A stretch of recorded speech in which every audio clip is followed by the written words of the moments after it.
I'm back. Hi. Hello, everyone. I'm Verdi Arbusto. This is the Schumann Resonance Harmonics channel on Facebook and YouTube. It is a video, so I'll say YouTube first. I'm using the screen capture software, which takes 10-minute shots of videos, which I'm really getting to dig. Seeing as how my statistics say that the majority of my videos aren't even watched for a full 5 minutes. And it's like, all right, well, there you go. We'll give you a 10-minute video, and it's only half the video rather than 1/8 of the video can go on unseen. Okay, anyway, so on that cheery note, all right, so this is part 2 of this video where it's I guess a thank you to one of my subscribers. That's Jackie Adam. Yay, Jackie! Hi, Jackie. And she brings up some good points. So I've addressed some of those that already in the basics of getting a clear Schumann resonance signal. Okay, so as a reminder here, this is the Central Italian Network signal. They measure up to 100 hertz, 120 actually, technically. The edge of it should be here. So they're measuring up to 120 hertz, whereas Tomsk, Russia, measures up to 40 hertz. Okay, you see the difference? Okay, they start at 0 down here. That's 10 hertz. That's 100. That's 120 at the top. All right, so this is how the rest of the world does it. Yet when you look at this one from Italy, what are you looking at? Right? This is the Schumann resonance from Italy. You see, you got the spikies here, right? This is important to know. Like, yeah, there are other, because it does bring up, it begs another point here. You know, what other graphs of the Schumann are available? Well, here you go. There's one from Italy. The fine equipment they have. They have 9. That's only one station reporting right there. This is Camino, yeah, right there.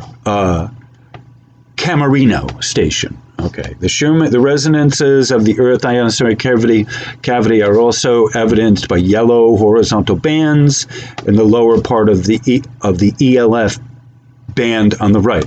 This picture represents about 50 feet of the recordings at the Camerino station. The frequency resonances occur at 8, 14, 20, 26, 32, 37, and 43. All right. So you got 50. There's a 50 hertz notch right there. You got to remember that. That's picking up the, when I talk about the line on the Italian site, that's what I'm talking about, this 50 hertz notch that they're picking up from commercial power supplies, the power main. Okay. All right. So that's one of the issues. That's part of it. That's another Schumann. All right. So just these two here. All right. So there doesn't necessarily have to be these lines. What are these lines doing? I don't know. Even underneath that, you're still left with this question. Like you see this 3.5 hertz line there. Okay. What are you reading? How are you reading this? Okay. This is a question.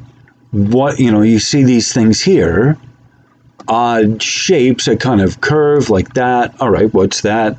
It's all the interaction of the electrics to the magnetics. You got to remember that when it's going from one direction to another, this is theoretically it's showing you the signal moving from electrics to magnetics. All right, especially because it's time here up to that kind of a sweep. That's what that tells me. It's visually going very strongly from the electric component down into the magnetics. All right. Okay. So that's what you're looking at there. And I can interpret this and a lot of it, but it's like hieroglyphics in a way, because don't forget, all right, that's nice. We have a data void right there, going all the way down. Ding, ding, ding. All right. So here at Tomsk, getting into the built-in BS factor at Tomsk, they have there's 0 up here at the top, and then the resonances, the frequencies move downward as they move up in frequency. So when you're looking at this, you have to twist it in your head. You got to flip it upside down, which was why in a lot of the posts I made, I had inverted it. I flipped it upside down so that it would be commensurate. It would be, kind of compliant. I'm not even sure what the word is, with other spectrographs from around the world. Why is the Russian one upside down? Especially when you have all the rest of these, your dependencies down here, all of these have 0 at the bottom. And then you go up in frequency. All right, that's that, all of them. So how is the scope upside down, right? So, yeah, the unadulterated, unfiltered signal is upside down. Like, okay, yeah, there's no honor among thieves, I think is that the expression. So when she's talking about,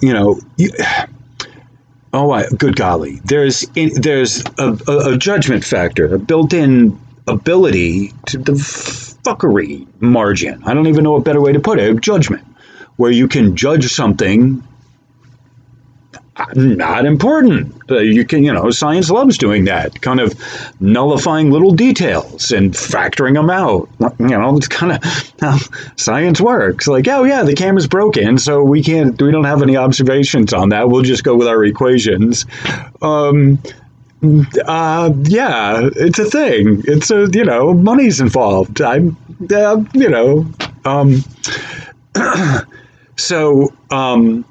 So Dutch, we're talking about the laser fires. He caught them, and then the next day they covered it over. Okay, he's caught Vidali there, John Vidali, at a lie and whatever, misappropriation. The next day there was a bunch of hits he got that were on the money. He showed them up, made them look, made them have egg on their face. Put it this way, or showed them the egg on their face. Okay. Who was it? Copernicus? When he got a telescope, he showed him that we're not the center of the universe. They burned him on a stake. Okay. These things happen. Science progresses one death at a time. So, part of the built-in fuckery of, if you will, the bullshit factor, I don't know a better way to put it, is that relative to science here with the Schumann, is that you're not getting more data. Like you look at how many monitors there are of the sun continuously that you can look at. The geos, the Secchi, I don't even know. Some that show the sun itself, some with the disk in it, others with the different satellites. There's a lot of satellites that monitor the sun and the earth and our magnetic sphere from out there that you can access. Bunch of them. Relative to the Schumann resonances, there's one place that I've seen that the general public can go that not many other people, there's how many other sources. And so this brings up a thing of, them being the only game in town. I don't know. I don't even know what I'm saying. I'm just saying that they are the only game in town. And so as relative to the world, the community of the Schumann, as goes Tomsk, so goes the show of the Schumann resonances. So yes, you have a point there with what you're saying, that you're going into this thinking there is some degree of veracity, some degree of integrity in the science, until you get kind of looking at it and realizing, wow, it of its own self is a bit of smoke and mirrors, until you get past the spell of the vow or the spell of the language. All right, so the video is going to end shortly.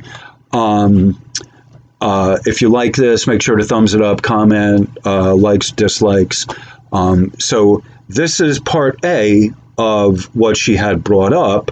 And after my response, there's a part B that she comes up with, and this is where we're going with the part B, and that is how the global, the the magnetic pole reversal would affect the Schumann resonance.